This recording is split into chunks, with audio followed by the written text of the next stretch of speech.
நண்பர்களுக்கும் பத்திரிகையாளர்களுக்கும் நன்றி. பல போராட்டத்துக்கு அப்புறம் இந்த படம் இன்னைக்கு திரைக்கு வந்திருக்கு. ஒரு வருஷம் 2 வருஷம் இல்லை, ஒரு படம் ஒரு 1.5 வருஷம் தாண்டினாலே அந்த படம் வந்து எல்லாருமே மறந்துடுவாங்க. 3 வருஷம் கழிச்சு அப்படி ஒரு மாஸ் ஓப்பனிங் இருக்குன்னா அதுக்கு ஒரே காரணம் எஸ்டிஆர் என்ற ஒரு 3 எழுத்து மந்திரி சொல்லிட்டான். இப்போது பேசலாம், ஏன்னா முன்னாடி பேசுனா ஏதோ படம் பண்ணிருக்கோம் அதுக்காக அவரை பற்றி நான் பேசுகிறேன் அப்படிலாம் எல்லாரும் நினைப்பாங்க. இப்போது அதுக்கான டைம், அதனால் அதை பேசலாம். ஏன்னா ஒரு உதவி இயக்குனர் இருக்கிறவங்க ஒரு ப்ரொடியூசர்கிட்ட போய் கதை சொல்லணும் 1008 கொஸ்டின் கேட்பாங்க. பட் ஒரு மாஸ் ஹீரோ இருக்காங்கன்னா அதுக்கான அப்ரோச்சே வேறு மாதிரி இருக்கும். ஏன்னா அவரை வச்சு படம் பண்ணுறப்போ எல்லாமே அப்போவே கிடைச்சிடும். ஸோ அப்படி இருக்கிறப்போ அந்த மாதிரி ஒரு காலகட்டத்தில் நான் பண்ணால் ஒரு பெரிய ஹீரோ வச்சு தான் பண்ணோம் அப்படின்ற ஒரு கொள்கையோடு இருந்தேன். ஸோ என்னை சார்ந்த எனக்குன்னு கிடைச்ச சந்தானம் சார், மியூசிக் டைரக்டர் தவன், அவங்களாம் நான் வாங்கின வரமான்னு தெரியல, என்னை எப்படியாவது இயக்குனராக்கி பார்க்கணும் அப்படின்னு இருந்தார் சந்தானம் சார். நான் ஒரு மறந்துட்டேன்னு நினச்சா கூட திடீர்னு ஃபோன் பண்ணாருன்னா விஜய் என்ன போயின்னு இருக்கு அப்படின்னு சொல்லிட்டு திடீர்னு அடிப்பார். நான் அப்போ ஒரு உதவி இயக்குனர் தான், எனக்கு அவர் அடிக்கணும்னு அவசியமே இல்லை. ஸோ தமன் அந்த மாதிரி don't worry brother we will do it அப்படின்னு சொல்லுவார். ஸோ அப்படி இருக்கிறப்போ சரி எல்லாமே போயிடுச்சு, சரி ஓகே நம்ம மறுபடியும் திருப்பி ஒர்க் பண்ணணும்னு சொல்லிட்டு தெலுங்குல பூரிச்சந்திரன் சார்கிட்ட ஒர்க் பண்ணதுக்கு தமன் எல்லாம் ரெடி பண்ணிட்டாரு. பட் அவருக்கு மனசே இல்லை என்னை மறுபடியும் ஒர்க் பண்ண வைக்கணும், ஏன்னா கதையெல்லாம் ரெடி பண்ணி எல்லாமே பக்காவாக இருக்குன்றப்போ. ஸோ அப்போது ஒன் ஃபைன் டே ஒஸ்தி பொண்டாட்டி சாங் பாடுறதுக்காக சார் தமன் ஷா உங்களுடைய ஸ்டுடியோவுக்கு வந்தார். வந்தனும் எனக்கு திடீர்னு எனக்கு அவர் வந்திருக்கான்னு கூட சொல்லலை, நீ கிளம்பி உடனே ஸ்டுடியோக்கு வா அப்படின்னு சொன்னார். சரி நானும் ஸ்டுடியோ போனால் ஒரு கேஷுவலாக வெளியே வந்தார். வந்தனும் தமன் வந்து எனக்கு இன்ட்ரடியூஸ் பண்ணார், பிரதர் இஸ் விஜய் அப்படின்னா. சொல்லுங்கள் என்னன்னா, அவர்கிட்ட நான் மீட் பண்ணுறப்ப தான் தெரியும் சந்தான சார் ஏற்கனவே என்னை பற்றி அவர்கிட்ட சொல்லியிருக்கேன். ஆமாம் சந்தானம் ஏற்கனவே என்கிட்ட சொன்னார் அப்படின்னாரு. ஸோ ஒரு 1/2 hour தான், அதிகமாகலாம் இல்லை. ஒரு டீக்கு அவங்க அசிஸ்டன்ட்கிட்ட டீ வாங்கி குடிச்சுன்னு ஒரு 1/2 hour என்கிட்ட கேட்டார். நான் ஃபாஸ்ட்டாக கதை சொல்லுவேன், 1/2 hourல சொன்னேன். கேட்டோன்னா சூப்பராக இருக்குது, நீ என்கிட்ட சொல்லலை அப்படின்னா. இல்லை சார் வரதுக்கான வாய்ப்பு அந்த மாதிரி கரெக்டாக அமையல, நம்ம பண்ணுறோம் சரியா, கன்ஃபார்மாக நம்ம தான் பண்ணுறோம்னு சொல்லிட்டு காரில் ஏறி போயிட்டார். ஸோ வழக்கமான ஒரு ஹீரோ பதிலாக என்னன்னு தெரியாத ஒரு சுச்சுவேஷனில் தான் நான் இருந்தேன். ஏன்னா யாருமே கேட்டோன்னா உடனே நல்லா இருக்குன்னு சொல்ல மாட்டாங்கல்ல, நல்லா இல்லை அப்படின்னு. ஸோ அந்த மாதிரி தான் நினச்சிட்டு நான் தமன் கிட்ட கேட்டேன், என்ன பிரதர் திங்கக்கிழமை ஊருக்கு போனோம், இப்போ நான் இப்படி சொல்கிறாருன்னா, இல்லை பிரதர் அவர் சொன்னால் கரெக்டாக தான் இருக்கும், வெயிட் பிரதர் 2 days தான் நான் வெயிட் பண்ணேன். ஸோ அடுத்த நாள் அவருடைய மேனேஜர் தீபன்ற ஒருத்தர் எனக்கு ஃபோன் பண்ணி சார் வீட்டுக்கு வர சொன்னார். ஸோ வீட்டுக்கு போனோன்னும் டீட்டெயிலாக பேசினார். அப்போ தான் எனக்கு ஒரு நம்பிக்கையே வந்தது, கன்ஃபார்மாக அவர் வந்து இந்த கதை பிடிச்சி என்கிட்ட நேற்று சொல்லியிருக்காருன்னு சொல்லிட்டு இம்மிடியேட்டாக அந்த ப்ராசஸ்லேயே எல்லாத்தையுமே பண்ணார்.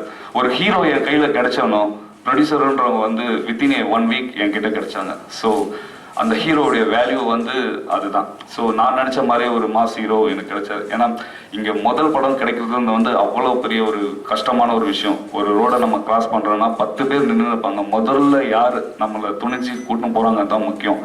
அப்படி தொடர்ந்து என்னை முதல் பாதையில் என்னை கூட்டின்னு போனவர் வந்து எஸ்டிஆர் சார். ஸோ இந்த இடத்துல சிம்பு சாருக்கு நான் ஒரு மிகப்பெரிய நன்றியை தெரிவித்துக்கிறேன். என்னன்னா லைஃப் லாங் மறக்க முடியாது.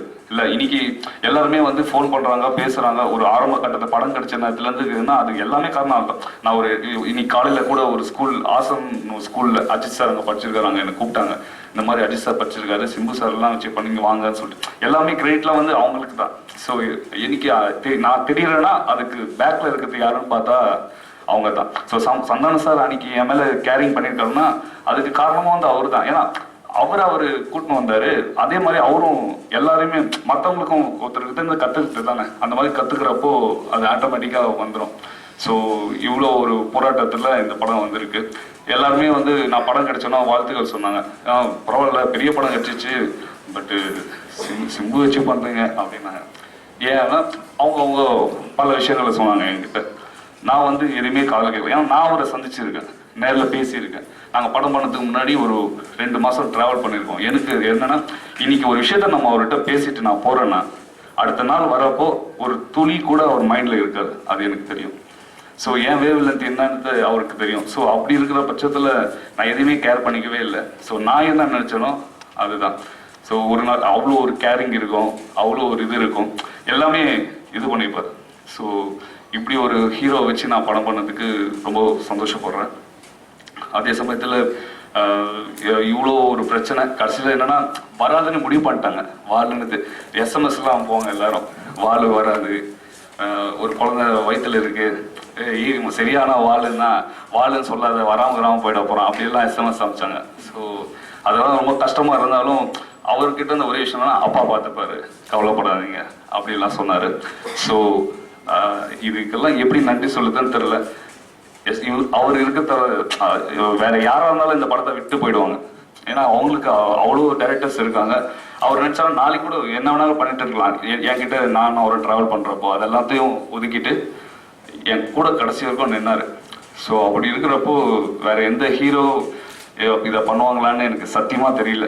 ஏன்னா கடைசி வரைக்கும் நான் வரோம் அப்படின்னு. ஏன்னா எனக்கு மறக்க முடியாது என்னன்னா ஏவிஎம் ஸ்டுடியோவில் அவர்கிட்ட நான் மீட் பண்ணுறப்போ சொன்னார், நான் இருக்கிறேன் விஜய், நான் பார்த்துக்கிறேன், நம்ம பண்ணுறோம் அப்படின்னாரு. ஸோ இந்த நிமிஷம் வரைக்கும் அந்த ஒரு ரிலேஷன்ஷிப்பும் அந்த ஒரு ரெஸ்பெக்டும் அவர்கிட்ட இருந்து இருக்குதுன்னா அது அவருடைய குட் ஹார்ட் தான்.